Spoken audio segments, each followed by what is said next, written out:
doctora, compañeros, tengan todos buenas tardes. Mi nombre es Ana Guadalupe Sánchez Amaya y con mi compañera Marcela Gómez les expondremos el tema 49, ureaplasma y micoplasma. Para hablar como una forma de introducción, decimos de que los micoplasmas y los ureaplasmas son géneros singulares, ya que su principal característica es que estos no poseen pared celular. Y al no poseer pared celular, estos los hacen diferentes de las demás bacterias, pero también les genera cierta resistencia a algunos antibióticos, como podemos mencionar las penicilinas.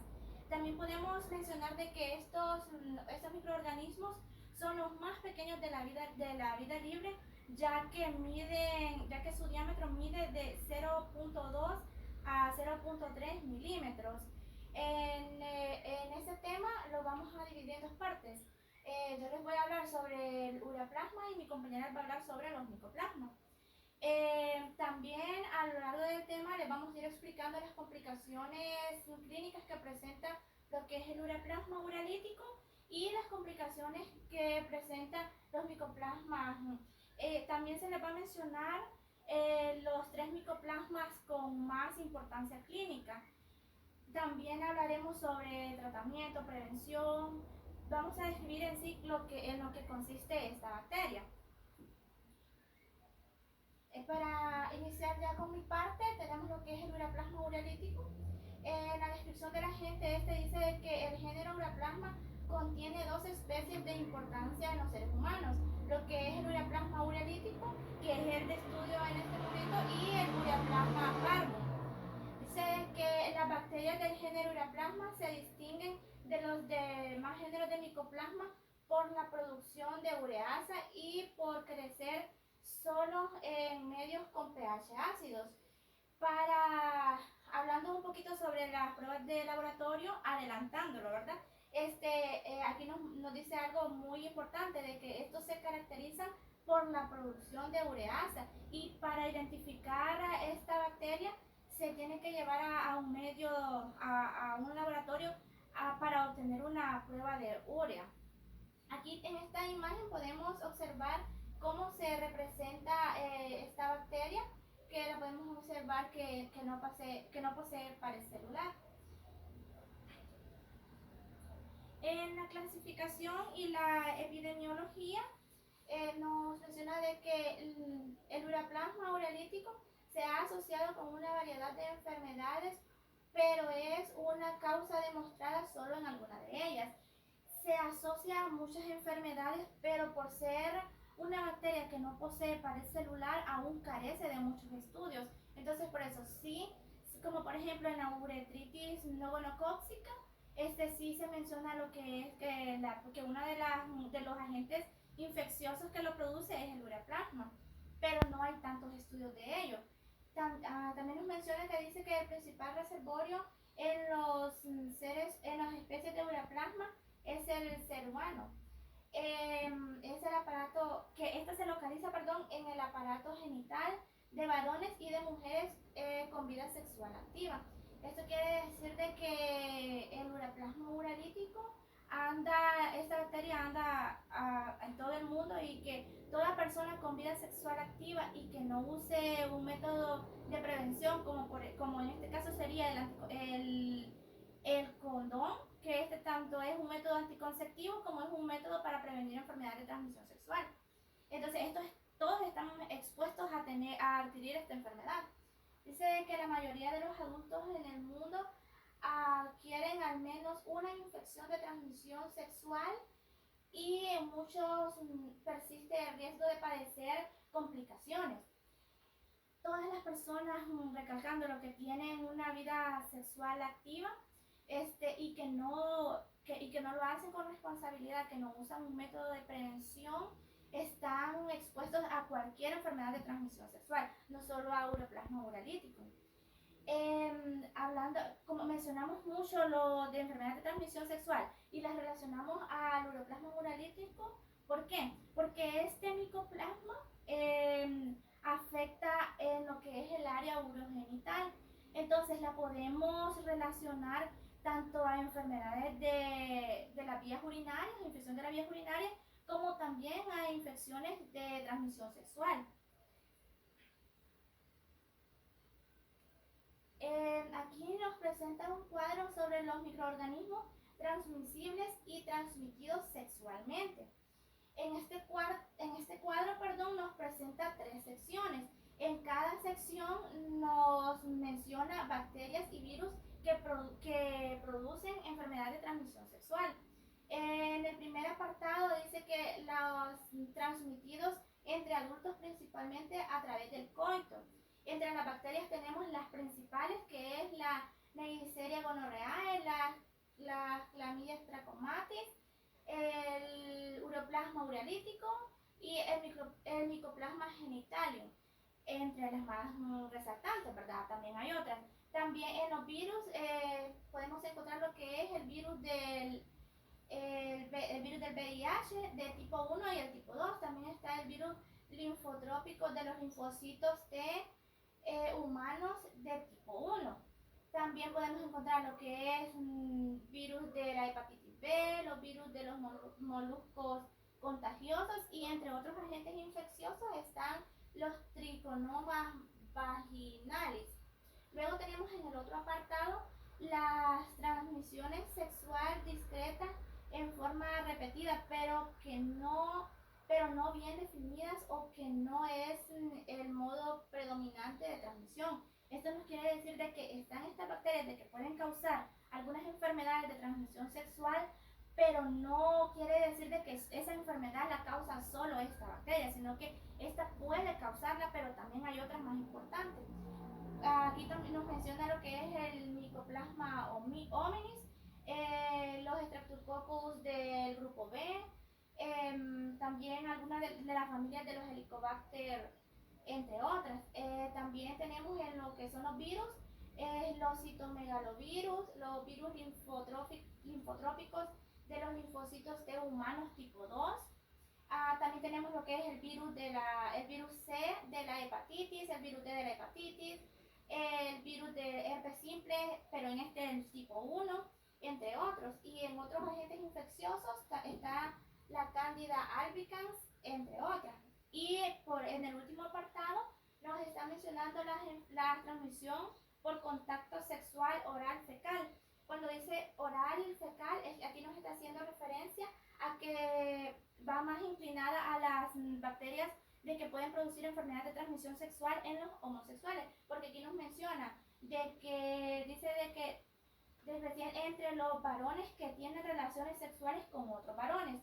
Entre las bacterias tenemos lo que son las especies de Campylobacter, y en los virus tenemos lo que es el virus de la hepatitis A, y entre otros microorganismos están lo que son las Giardias lambda. Y estos más que todo van inclinados a lo que son las enfermedades de transmisión sexual. Aquí también tenemos lo que son otras enfermedades de transmisión sexual. Dice algunas ITS como la sífilis, la gonorrea, las infecciones del VIH, la hepatitis B y el chancro blanco a menudo surgen en redes sexuales sumantes interconectadas que se caracterizan por poseer altas tasas de cambio de parejas o tener múltiples parejas al mismo tiempo. Estas redes sexuales que nos menciona se da más que todo en los jóvenes, ya que esto más que todo se presenta en Estados Unidos, ya que los jóvenes son un poquito más liberales y se reúnen, como le llaman ellos, hermandades, y ahí llegan personas de toda clase, raza, de todo, ya sea homosexuales, personas sexoservidoras, ya sea hombres o mujeres, personas de identidad o de sexo indefinido, por decirlo así. Ellos, ahí tienen relaciones sexuales, pero ya sea con una o más parejas, sin conocerlas, y muchas veces estas relaciones sexuales las tienen sin ningún método anticonceptivo, sin ningún método de prevención. Por eso es que estas son las enfermedades de transmisión sexual más comunes en esta zona. Por ejemplo, nos da un ejemplo que dice que con frecuencia incluyen personas que practican comercio sexual, como lo que les mencionaba, los varones homosexuales e individuos involucrados en el uso de drogas ilícitas. como lo es la metanfetamina, ¿verdad? Cuando las personas, ya sean jóvenes o adultos, consumen drogas, ellos pierden el control de sí y ellos vienen a reaccionar de lo que hicieron, por decirlo así, la noche anterior hasta el día siguiente y muchas veces ni se acuerdan de lo que hicieron. Aquí en las imágenes nos presenta algunas de las infecciones de transmisión sexual que ya les había mencionado, como lo es la gonorrea en hombres y la gonorrea en mujeres. También nos presenta el chancro blanco y la sífilis. Aquí tenemos ya lo que son los micoplasmas con importancia clínica. Enfocándonos en el tema de uroplasma, tenemos que el microorganismo de uroplasma se localiza en el aparato genitourinario y en el ser humano provoca lo que es la uretritis no gonocócica, la pielonefritis, la artritis reactiva, abortos espontáneos y abortos prematuros, o partos prematuros, perdón.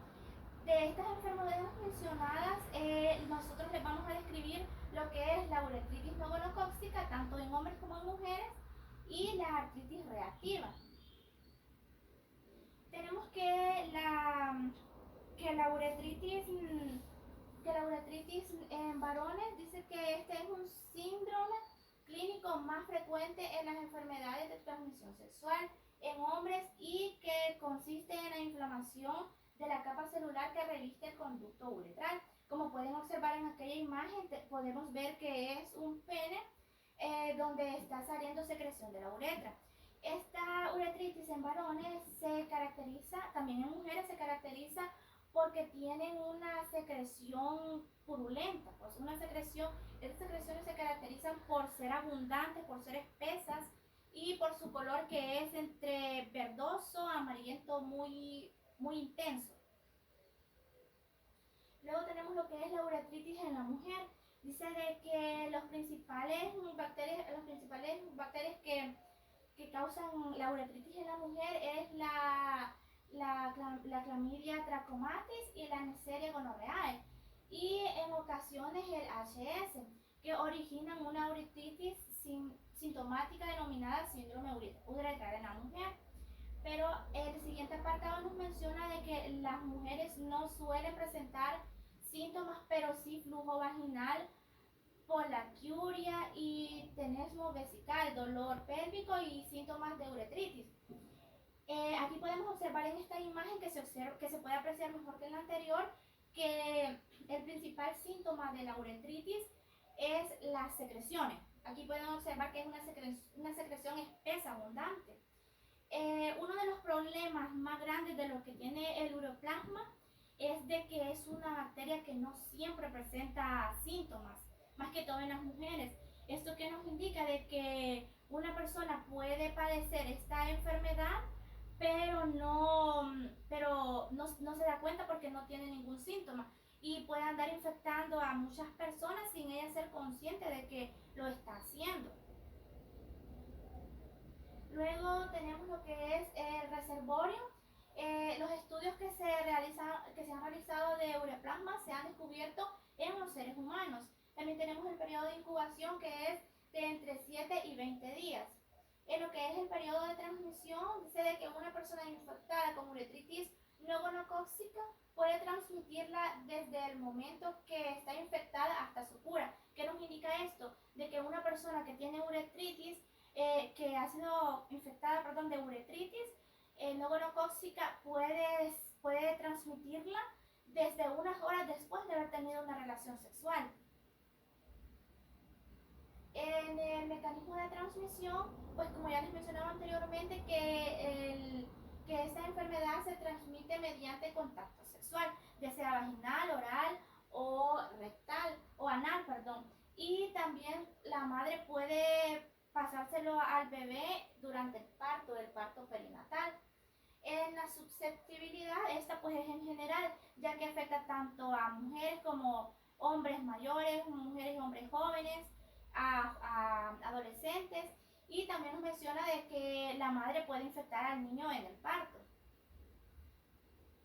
En el cuadro clínico de la uretritis no gonocócica, por uroplasma tenemos lo que son las secreciones, como ya se nos mencionaba anteriormente. Aquí se pueden apreciar mejor que son secreciones purulentas que la cantidad es muy abundante y su color es un claro verdoso o amarillento muy intenso. Cuando se presentan síntomas, entre los principales síntomas, tenemos lo que es la disuria, la poliquiuria, la nocturia, las erupciones cutáneas o también erupciones en el área genital. En el diagnóstico de laboratorio de artritis no gonocócica, pues dice de que la uretritis se diagnostica a través de la obtención de una muestra de secreción uretral para el estudio microscópico, y esto se hace mediante una tinción de Gram, que es la prueba más efectiva para diagnosticar esto. Si en la prueba de laboratorio, cuando se obtiene la muestra de la secreción uretral y no presenta gonococos, entonces esta se va a diagnosticar como una uretritis no gonocócica y se le va a dar tratamiento. Luego tenemos lo que es el control y prevención. En esta dice que el uso del preservativo es la forma más eficaz de evitar cualquier enfermedad de transmisión sexual, como ya les mencionaba anteriormente, ¿verdad? El condón es uno de los, bueno, se puede decir el único de los métodos más eficaces para prevenir lo que es una infección de transmisión sexual. También dice de que el límite de cantidad de compañeros sexuales. Esto es muy importante, porque si digamos de que una persona con ya vida sexual activa tiene solo una pareja sexual, tiene menos posibilidades de contraer una enfermedad de transmisión sexual que otra que tiene una o más parejas sexuales, ¿verdad? Dice de que acudan a la clínica local si presenta molestias inusuales en sus genitales. Todos nos conocemos nuestro cuerpo, ¿verdad? Y sabemos cuando algún síntoma es inusual en nosotros, como por ejemplo si se presenta algún tipo de comezón, algún tipo de ronchita o ardor. Muchas enfermedades de transmisión sexual son características por el olor. Entonces es bueno que acuda a un centro asistenciario, ¿verdad? Porque si padecen alguna enfermedad de transmisión sexual, pues entonces ahí lo van a revisar y les van a dar tratamiento. Otra cosa importante es que si da positivo a una enfermedad de transmisión sexual, notifique a sus contactos sexuales. Es importante que los notifique porque a lo mejor la persona que dio positiva no sabía, no era consciente de que tenía una enfermedad de transmisión sexual, así que infectó a otras personas sin ser consciente de ello. Pero es responsabilidad de él decirle a estas personas que dio positivo a X infección de transmisión sexual para que ésta acuda a un centro asistenciario y reciba su debido tratamiento. Luego lo que tenemos en el tratamiento para la uretritis no gonocócica es la acitromicina, la tetraciclina, la eritromicina y la doxiciclina. Pero dice de que un varón o un hombre que padezca de uretritis no gonocócica, el medicamento de elección va a ser lo que es la tetraciclina. Pero han surgido muchos estudios sobre cepas de uroplasmas que son resistentes a este fármaco. Entonces, si se presenta este caso, nosotros tenemos que hacer el fármaco de elección va a ser la acitromicina. También pueden ser las otras, pero más que todo la acitromicina, que ha demostrado mucha eficacia. Ahora tenemos lo que es la artritis postinfecciosa o reactiva. Esta es ante el síndrome de Reiter. Esta artritis postinfecciosa, dice postinfecciosa porque esta es una complicación de otra enfermedad. Como anteriormente les había mencionado, ¿verdad? De que hay muchas enfermedades de transmisión sexual al curarse generan otra enfermedad. Dice de que el síndrome de Reiter es una poliartritis reactiva que ocurre en el 1% de los pacientes que una semana después de haber padecido una uretritis no gonocócica y en el 2% de los individuos que han contraído infecciones intestinales. Esta es una complicación más que todo de la uretritis no gonocócica.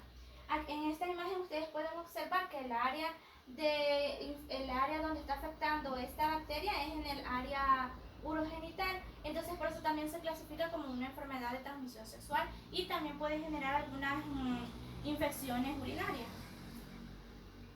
En la epidemiología y distribución dice que suele aparecer en adultos jóvenes, mientras que en la forma posentérica aparece de igual manera en hombres y en mujeres. Dice que la forma genitourinaria presenta una relación entre hombre y mujer que afecta a ambos y tienen que tener contactos para infectarse de ella. La artritis reactiva es más común en varones jóvenes y se relaciona con el gen HLA-B27 en un 80% de los pacientes caucásicos y en un 50 a un 60% en la raza negra. La uretritis reactiva afecta más que todo al hombre. En algunos estudios estiman que tras una infección genital por clamidia entre el 4 y el 1 y el 8 al 1% de los pacientes desarrollan una artritis reactiva. Nos sigue mencionando de que esta es una complicación de otras enfermedades de transmisión sexual, ¿verdad? Lo que tenemos el reservorio, igual que el anterior, los estudios que se han realizado han dado positivo en los seres humanos. En el periodo de incubación está de 1 a 4 semanas. En el periodo de transmisión dice de que va de 1 a 4 semanas después de que una persona haya contraído, se haya infectado de una enfermedad de transmisión sexual o una infección o una ITS, perdón. En los mecanismos de transmisión dice que la artritis reactiva no es tan contagiosa porque no hay tantos síntomas, no hay tantas secreciones, pero dice que no obstante la bacteria que la causa se puede transmitir sexualmente o a través de los alimentos contaminados.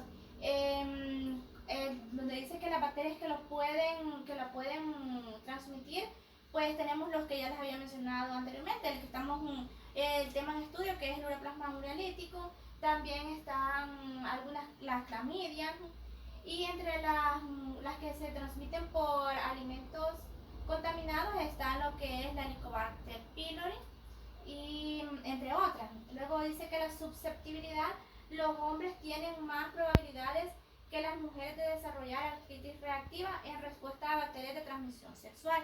Entonces, si los hombres son los más propensos a desarrollar esta enfermedad, se les recomienda que si van a tener relaciones sexuales, que utilicen preservativo. Que si ya es su esposa y ustedes están conscientes de que su esposa les es fiel o de que su pareja les es fiel, entonces a lo mejor ahí sí, ¿verdad? Pueden tener relaciones sexuales sin preservativo, pero si es fuera del matrimonio, entonces sí se recomienda protegerse. La patogenia y la patología nos muestra los principales microorganismos causantes de la artritis reactiva. Entre las bacterias entéricas tenemos lo que es la Salmonella tripimurium y la Salmonella enterotiditis. También tenemos lo que son la Shigella flexneri, la Shigella dysenteriae y la Shigella somniae. Luego tenemos lo que son la Yersinia, que está la Yersinia enterocolítica y la Yersinia pseudotuberculosis. También están lo que son las Campylobacter jejuni y el Clostridium difficile. Entre otros microorganismos, las bacterias que lo producen en genitourinarias, tenemos lo que son las Chlamydia trachomatis, como se los mencionaba anteriormente, el Ureaplasma ureolítico y el Mycoplasma genitalium. Entre otras bacterias está lo que es la Chlamydia pneumoniae, el Escherichia coli y la Helicobacter pylori. Estas últimas dos son las que producen las infecciones, pero más que todo las gastrointestinales. Aquí tenemos el cuadro clínico de la artritis reactiva. Esta tabla nos muestra las manifestaciones clínicas agudas de la artritis reactiva. Estas están divididas en dos, en las infecciosas y en las articulares. También están las articulares, pero nosotros como nos estamos enfocando más en lo que son enfermedades de transmisión sexual, entonces nos enfocamos más en las infecciosas y en las extraarticulares. En las infecciosas tenemos lo que son las genitourinarias. Estas dice que genera lo que es el síndrome de micción y la uretritis. Está lo que son las digestivas, que es la diarrea y los dolores abdominales. En las extraarticulares están lo que son las oculares, que estas pueden generar conjuntivitis, uveitis anteriores, recurrentes, y la escleritis. También está la iridoxiclitis, perdón. Y en las cutáneas están los queratodermas blenorrágicos y el eritema, noduloso, y también están las aftas. En los genitales está lo que es la balinitis circinada, la disuria, el dolor pélvico, la cervicitis, la prostatitis y la salpingoforitis.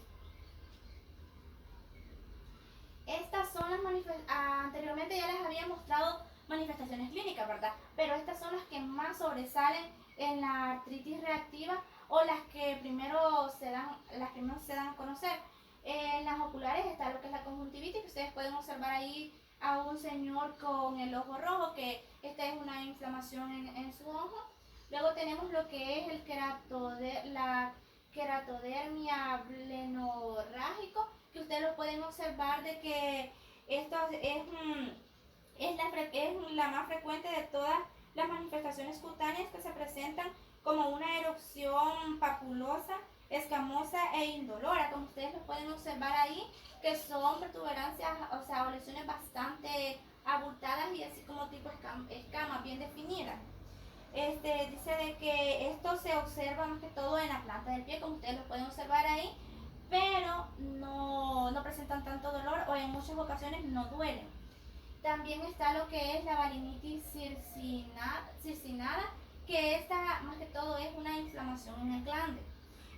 Dice que también genera la esmegma, que esta es una sustancia irritante, como lo pueden observar ahí, que se produce más que todo por el mal aseo. Una de las causas que lo produce más que todo esta sustancia es la falta de aseo en los genitales. Luego tenemos lo que son los síntomas de la artritis reactiva. ¿Cuáles son los síntomas de la artritis reactiva? Entonces tenemos lo que son los síntomas del tracto urinario y los síntomas oculares. En los síntomas del tracto urinario se separan lo que son en hombres y en mujeres. En el hombre dice de que aumenta la cantidad de orina, también produce ardor al orinar, flujo o supuraciones por el pene. Esta no siempre se produce, pero es uno de los síntomas. Inflamación de la próstata, también denominado prostatitis. En las mujeres se da lo que es la inflamación del cervix, inflamación de la uretra, que provoca ardor al orinar, que este es el más frecuente en las mujeres. Y luego dice que también provoca la inflamación de las trompas de falopio, también conocida como salpingitis, y la inflamación de la vulva y la vagina, conocida como vulvovaginitis. En los síntomas oculares tenemos lo que son ojos enrojecidos, como lo observaban en la imagen anterior de conjuntivitis, ¿verdad? Ojos dolorosos e irritados, la visión borrosa, inflamación de la membrana mucosa que recubre el globo ocular y el párpado, también conocida como lo que es comúnmente la conjuntivitis. Y también produce lo que es la inflamación en el interior del ojo, que es la uveitis. Entre los diagnósticos de laboratorio de esta enfermedad, dice de que no hay una única prueba que ayude al diagnóstico de artritis reactiva. Es por ello que les hemos presentado 3 pruebas, donde tenemos lo que es la aspiración de la articulación, que en esta lo que hacen es que introducen una jeringa en la articulación para extraer el líquido de esta articulación, el líquido sinovial, perdón, y llevarlo a estudio. También están las pruebas de orina y las pruebas de heces, más que todo cuando afecta lo que es en el tracto urinario, ¿vale? El tracto urogenital. Y también está una de las más usadas, que es los rayos X, de que esto dice que es en búsqueda de espondilitis, sacroilitis y la hinchazón o daño en las articulaciones. Como ustedes pueden observar que la flecha amarilla ahí está observando la articulación. Nosotros podemos observar de que esta articulación está inflamada, entonces está la presencia de lo que es esta enfermedad. También, antes de pasar al tratamiento, también podemos mencionar que como diagnóstico diferencial de esta enfermedad está lo que es la uretritis no gonocócica, ya que esta es una complicación de la uretritis no gonocócica. En lo que es el tratamiento, dice de que los AINES han constituido el principal recurso terapéutico, como lo tenemos el ASA. Aquí nos presenta una a 500, pero esta nosotros no podemos diagnosticarla sin antes haber recetarla, perdón, sin antes haber tenido los resultados del paciente, qué tan avanzada está la enfermedad. Entonces, dependiendo del grado de la enfermedad, así va a ser la dosis que se le va a recetar al paciente. También está lo que es el diclofenaco y la naxoceno de sódico o SINFA. Igual, ambas son eficaces para tratar para aliviar el dolor. Otra característica muy importante de los AINES es que estos son antiinflamatorios no esteroideos. Entonces, estos ayudan a aliviar lo que son los dolores, la inflamación, y algunos de ellos hasta ayudan a aliviar la fiebre. Cuando los pacientes que no responden a los AINES y no mejoran, entonces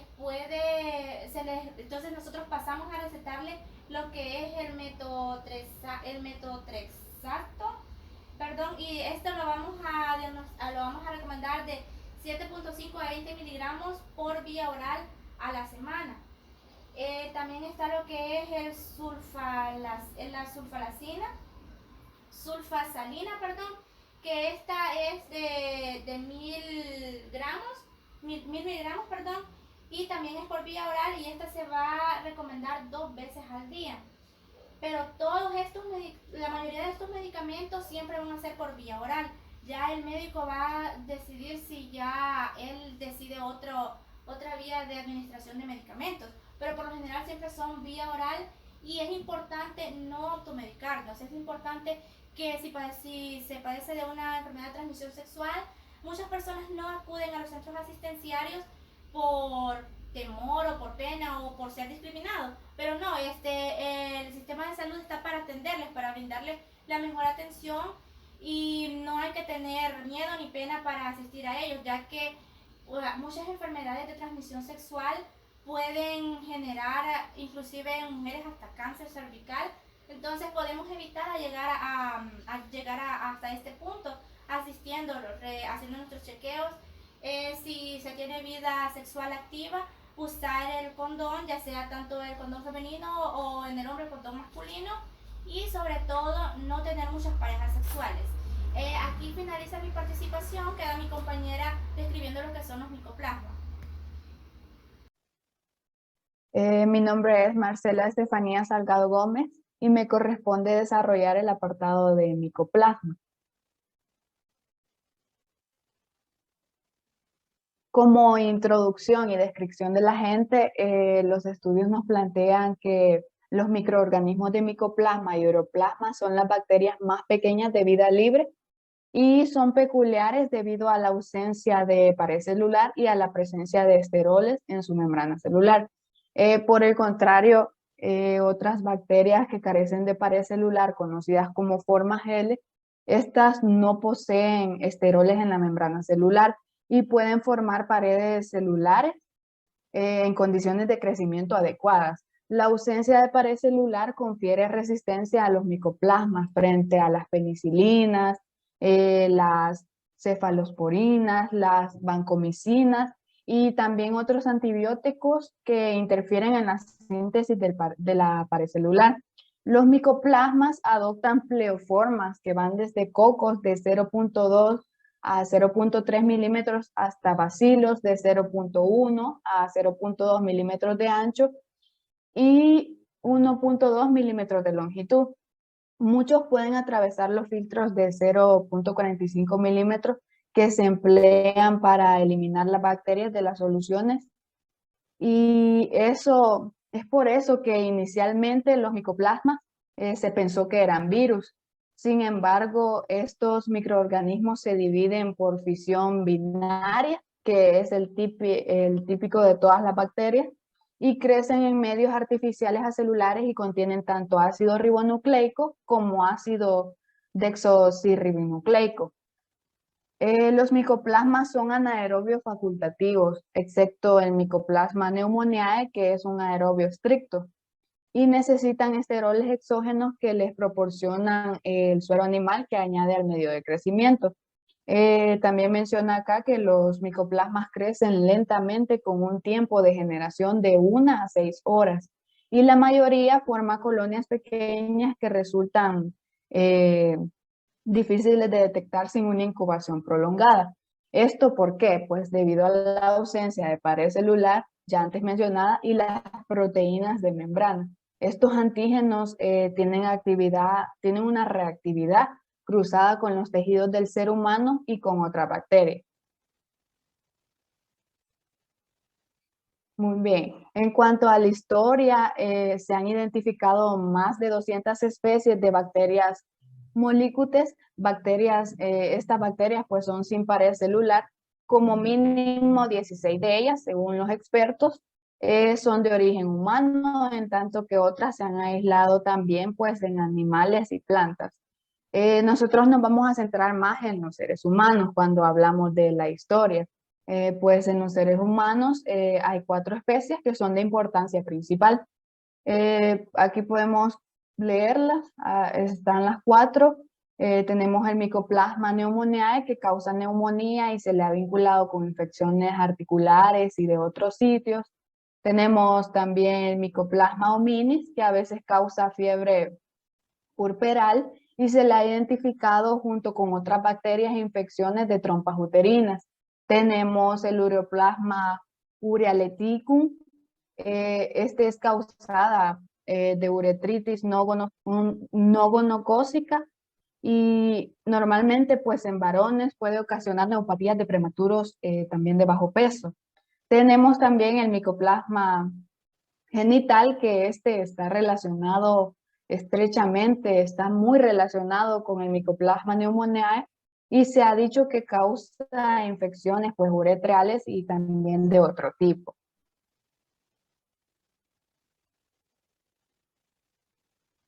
En cuanto a la epidemiología y distribución, vamos a entrar de lleno con la explicación de micoplasmas urogenitales.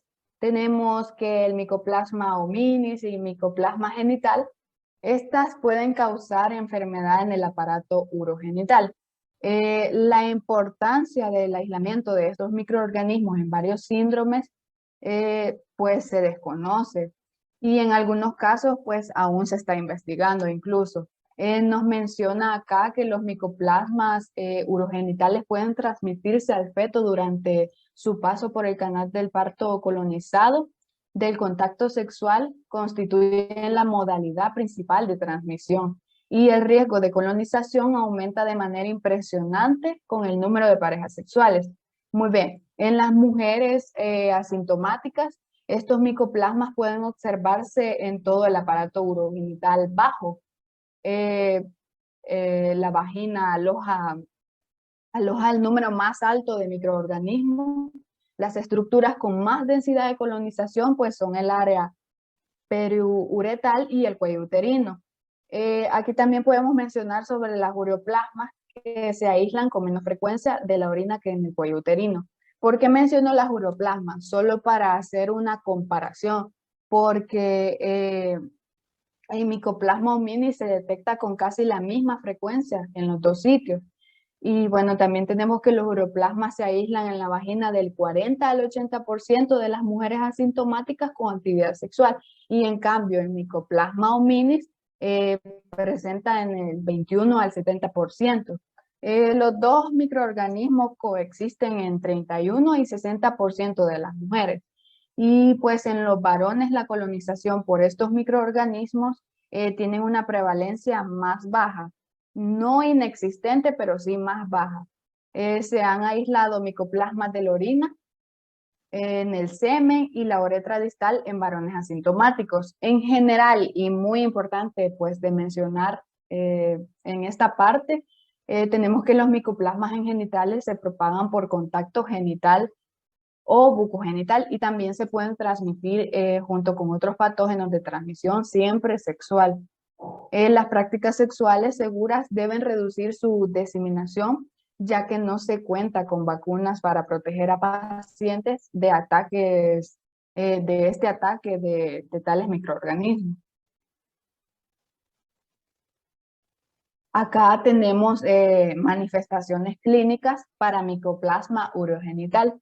Nos menciona la uretritis, que tenemos la primera imagen, la pielonefritis y cálculos urinarios, que también los podemos observar en las imágenes, en la diapositiva.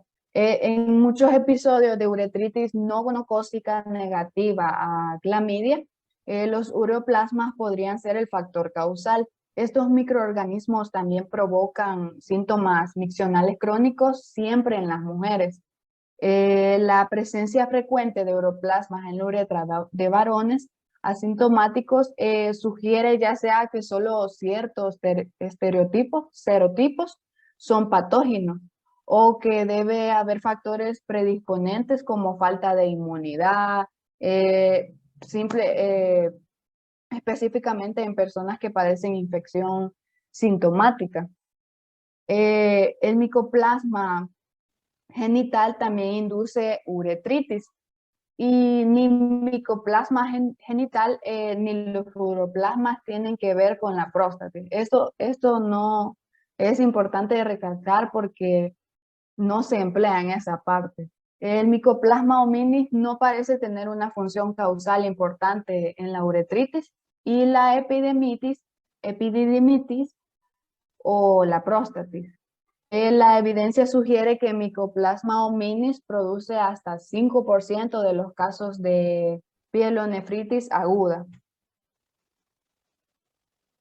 Aquí tenemos también la enfermedad pélvica inflamatoria de Mycoplasma hominis. Esta puede producir dicho trastorno. En muchos episodios el Mycoplasma hominis se detecta como parte de una infección polimicrobiana, pero en microorganismos puede tener una participación independiente en un número limitado de casos. Algunos datos también respaldan pues una relación entre micoplasma genital y la enfermedad pélvica inflamatoria, que es la que observamos en esta imagen. La infección, en la anterior diapositiva, también tenemos que la infección puerperal y posaborto en algunos estudios implican a Mycoplasma hominis también como el patógeno siempre principal, tanto en desde el 5 hasta el 10% de las mujeres que presentan fiebre tras el parto o el aborto. Estas infecciones suelen resolverse en forma espontánea, pero sin embargo, si los síntomas persisten, pues obviamente se deben administrar tratamientos antimicrobianos muy específicos. Ahora vamos con el tratamiento en cuanto a las infecciones urogenitales por micoplasma. Muy bien, dice acá que por norma general el tratamiento de esta problemática se basa en la toma de antibióticos como método más efectivo. Si bien pues el hecho de que este tipo de infección puede volverse resistente al tratamiento, o sea, puede hacerse compleja su resolución. Puesto que la colonización por micoplasmas urogenitales es frecuente, parece que nosotros en la actualidad su aislamiento de las vías urogenitales en ausencia de enfermedad no justifica el tratamiento. El Mycoplasma hominis es resistente a los macrólidos.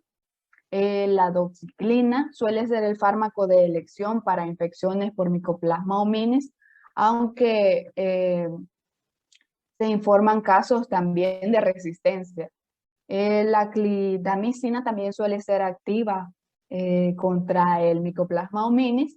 Tenemos también que las quinolonas tienen actividad vitro contra los Mycoplasma hominis. Y también tenemos acá que en el caso de Mycoplasma genital, el fármaco inicial de elección al parecer es la acitromicina, ya que se han obtenido buenos resultados con la moxifloxacina para combatir el micoplasma genital resistente a la acitromicina. Acá podemos ver en la esquina superior a la derecha una representación pues de estos antibióticos.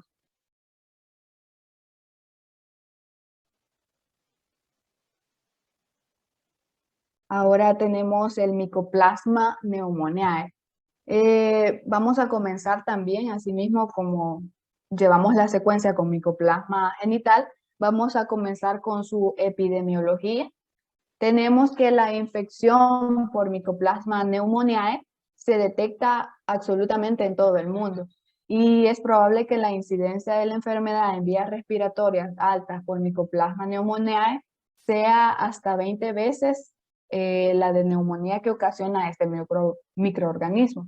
Muy bien, esta infección se disemina de una persona a otra mediante gotas finas de secreciones respiratorias que se expulsan al toser y se calcula también que induce enfermedad clínica en 80% de los casos presentados. También tenemos acá, nos menciona el periodo de incubación de Mycoplasma pneumoniae, que es de 2 a 4 semanas.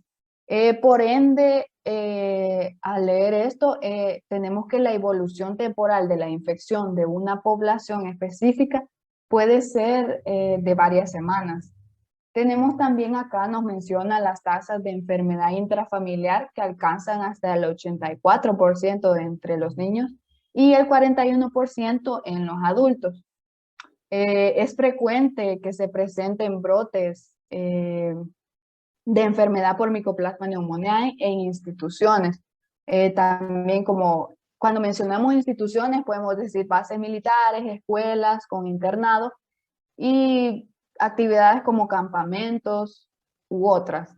Las infecciones tienden a ser endémicas con epidemias esporádicas cada 4 a 7 años. Es muy importante señalar que Mycoplasma pneumoniae es la causa principal de enfermedad respiratoria extrahospitalaria, tanto en niños como en adultos, como los mencionamos, solo que en porcentajes diferentes. Y con frecuencia se la agrupa con Clamidia pneumoniae y especies de Legionella, como las causas bacterianas más importantes de una neumonía típica extrahospitalaria.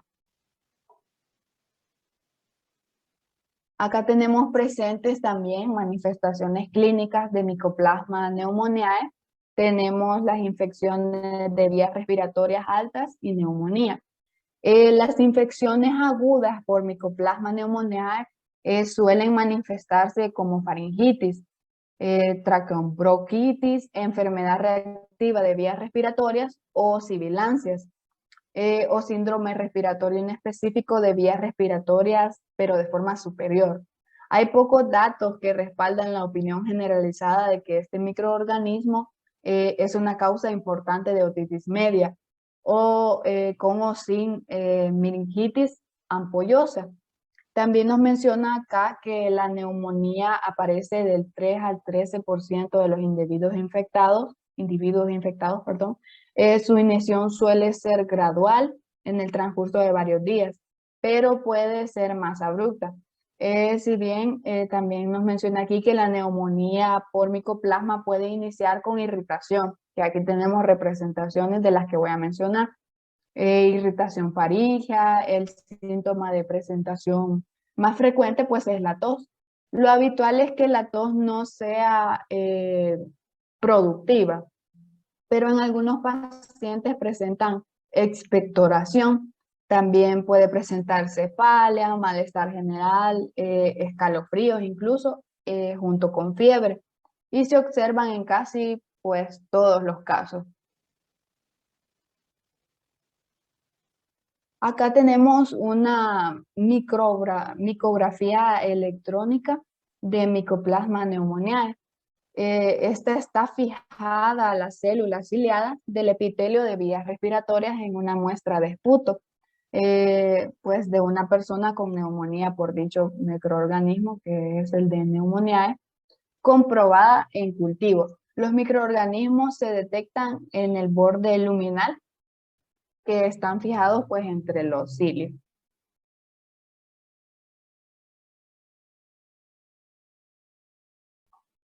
En cuanto al tratamiento por infecciones de Mycoplasma pneumoniae, nos menciona que si bien en la mayor parte de los casos sin tratamiento, los síntomas se resuelven de 2 a 3 semanas sin morbilidad asociada importante.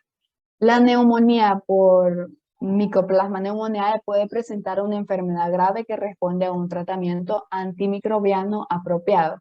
Muy bien. Los estudios con asignación al azar, doble ciego y con grupo testigo demuestran que el tratamiento antimicrobiano reduce de forma muy importante la duración de fiebre, tos, malestar general, incluso la hospitalización y anomalías radiológicas en la neumonía por Mycoplasma pneumoniae.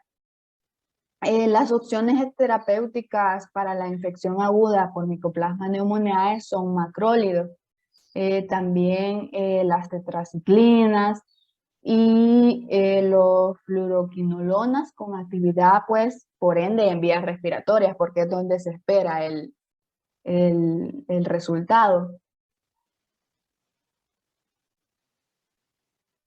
Muy bien. Cuando mencionamos el reservorio, en esta parte lo voy a hacer de forma general y tenemos que los micoplasmas son los microorganismos de menor tamaño que pueden vivir libres en la naturaleza y replicarse por sí mismos en medios de laboratorio. Nos menciona que posee características muy importantes, las cuales son las siguientes. Tenemos como número 1, los más pequeños tienen de 125 a 250 de tamaño. Tenemos el número 2, que son muy pleomórficos. ¿Esto por qué? Porque no tienen una pared rígida y en su lugar están circundados por una membrana, en este caso unitaria, que contiene un esterol que se necesita de adición de suero o colesterol a medios de cultivo para que los micoplasmas generen esteroles y asimismo proliferen. Tenemos como número 3 que los micoplasmas son absolutamente resistentes a la penicilina. ¿Por qué? Porque no tienen estructuras de la pared en las cuales actúe este antibiótico, pero son inhibidos por tetraciclina o eritromicina.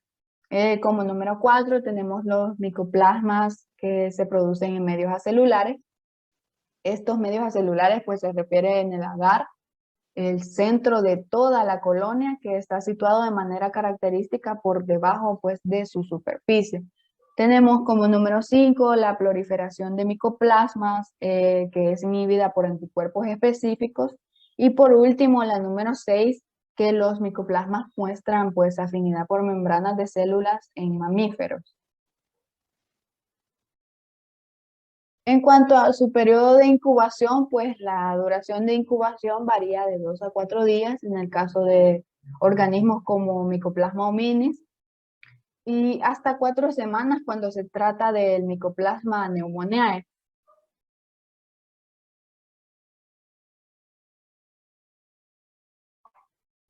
En cuanto al periodo de transmisibilidad, en este se cree, dice acá que se cree que la transmisión requiere el contacto cercano prolongado con una persona infectada.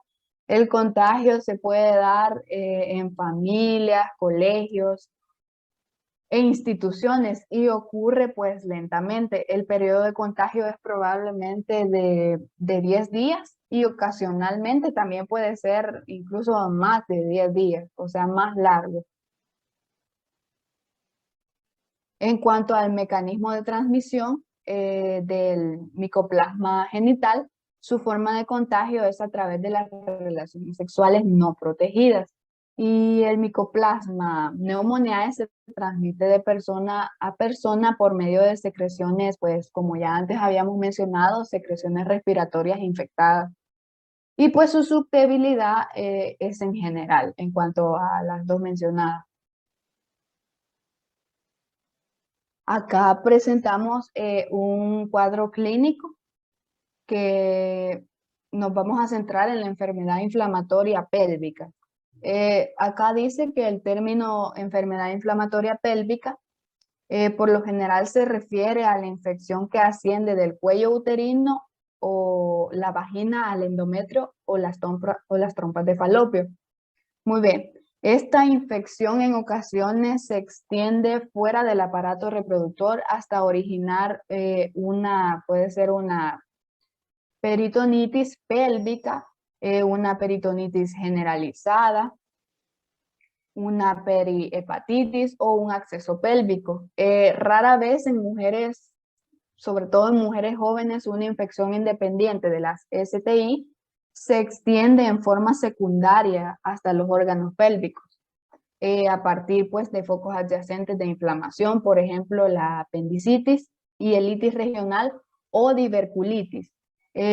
También podríamos mencionar que como consecuencia de una diseminación hematógena, por ejemplo la tuberculosis o la bacteria, hay una bacteriemia que se llama estafilocócica, y también como complicación de ciertas enfermedades tropicales, por ejemplo la esquistosomosis. Tenemos también que la infección intrauterina puede ser primaria, espontánea y casi siempre, pues en la mayoría de los casos, siempre de transmisión sexual. O secundaria a una cirugía invasora intrauterina, por ejemplo, dilatación y legrado, interrupción de un embarazo, inserción de un dispositivo intrauterino o a un parto. En cuanto al diagnóstico de laboratorio, el diagnóstico de las infecciones por micoplasmas urogenitales se basa en el cultivo y en la detención por PCR, pero no en la serología. Muy bien, ¿qué son las PCR? Es importante plantearnos para entender, ¿verdad?, lo que leí anteriormente. Y estas son las pruebas, son unas pruebas que son una forma rápida y muy precisa de diagnosticar ciertas enfermedades infecciosas y cambios genéticos. En este caso, nosotros nos estamos centrando en las enfermedades infecciosas. Las pruebas detectan el ADN o el ARN de un patógeno, o sea, el organismo que causa una enfermedad, o células anormales, pues en una muestra. Tenemos que, nos menciona acá el diagnóstico de las infecciones por Mycoplasma pneumoniae, que se basa en una detención también por PCR, pero esta, a diferencia de la otra, esta sí está combinada con la serología. ¿Y qué es la serología? Esta pues es el estudio científico de la sangre que observa la respuesta de nuestro sistema inmunitario a la vacunación, o en este caso, que es en el que nos estamos centrando, a las infecciones con patógenos. En cuanto a la prevención y control, tenemos que las infecciones por Mycoplasma hominis, Mycoplasma genital y también el ureoplasma se transmiten por contacto sexual. Por tanto, estas enfermedades se pueden prevenir evitando los contactos sexuales sin protección.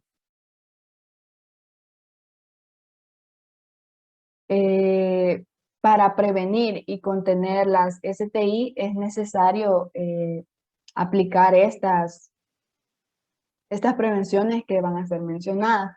Tenemos que reducir la tasa promedio de exposición sexual a las STI con la modificación de las conductas sexuales de riesgo y las normas de conducta entre las personas predispuestas o infectadas en todos los grupos de la población. Muy bien, uno de los cambios indispensables es reducir el número total de parejas sexuales y el número de parejas sexuales simultáneas o activas. En Estados Unidos recomiendan asesoría del comportamiento intensivo para todos los adolescentes y adultos sexualmente activos que tienen un mayor riesgo, pues por estar activos tienen un mayor riesgo de contraer las STI. La entrevista también menciona entrevistas motivacionales, que es una estrategia que ha provocado cambios en el comportamiento, los cuales pues contribuyen a estos objetivos e incluyen prácticas sexuales más seguras y métodos anticonceptivos más seguros. Como número 2, tenemos que reducir el potencial de transmisión fomentando la actividad sexual segura, el uso de condón durante las relaciones sexuales casuales o comerciales. Cuando casuales podría ser pues en una pareja, un matrimonio, y comerciales pues ya sabemos que pueden ser incluso jóvenes en actividades sexuales. Y tenemos también la vacunación contra HBV y HPV. La circuncisión masculina, que aquí tenemos una imagen que nos la representa, que reduce el riesgo de infección por VIH, también por chancro blando y quizás también otras STI y muchos otros métodos pues incluidos, ¿verdad? Por ejemplo, la detención y el tratamiento oportunos de otras STI para reducir el potencial de transmisión sexual del VIH. Hay estudios que demuestran que el uso perseverante de condón confiere protección significativa tanto en varones como en mujeres contra todas las STI que podríamos describir, incluso para el VIH, así como gonorrea e infección por clamidia. Tal vez la única excepción sean las infestaciones por Petyrus pubis y Sacroctes scabiei. También tenemos que acortar el periodo de contagio de las STI mediante la detención oportuna y la administración de tratamiento curativo o supresor de los pacientes y de sus parejas sexuales. La disponibilidad de tratamiento curativo contra la infección por el virus de la hepatitis C y el régimen terapéutico supresor contra la infección por el HBV son ejemplos, estos son ejemplos de nuevas oportunidades para acortar la infectividad en las STI más importantes. La detención y la prevención a menudo se ven de forma obstaculizada por las restricciones de tiempo, incluso de dinero, impuestas por los modelos de atención médica. Y la renuncia, de algunos médicos a hacer preguntas directas a sus pacientes respecto de sus conductas sexuales estigmatizadas. Como muestra, después les voy a mostrar otra figura que muestra los esfuerzos de los médicos para detectar y tratar las STI que dependen en forma y en parte de los esfuerzos realizados por la sociedad para educar sobre todo a los jóvenes sobre la forma de reconocer los síntomas de estas enfermedades, motivar a los que tienen síntomas para que busquen asistencia lo antes posible, informar también a las personas en riesgo. ¿Qué quiere decir esto? A las personas con las que estuvieron activamente sexual, ¿verdad? Pero que no tienen síntomas. Tal vez esas personas no han presentado síntomas y ustedes sí. Sobre las pruebas a las que deben someterse de manera sistemática y poner al alcance una atención pues que sea apropiada, de alta calidad, accesible y también aceptable, sobre todo pues siempre en los jóvenes, incluso en los jóvenes indigentes, que con más probabilidad de adquirir, tienen una alta probabilidad de adquirir una STI. Y para concluir, acá tenemos la figura que les mencionaba anteriormente. Tenemos presentes unos puntos de control cruciales para las intervenciones preventivas y clínicas contra las enfermedades de transmisión sexual. Y esta sería mi participación. Gracias.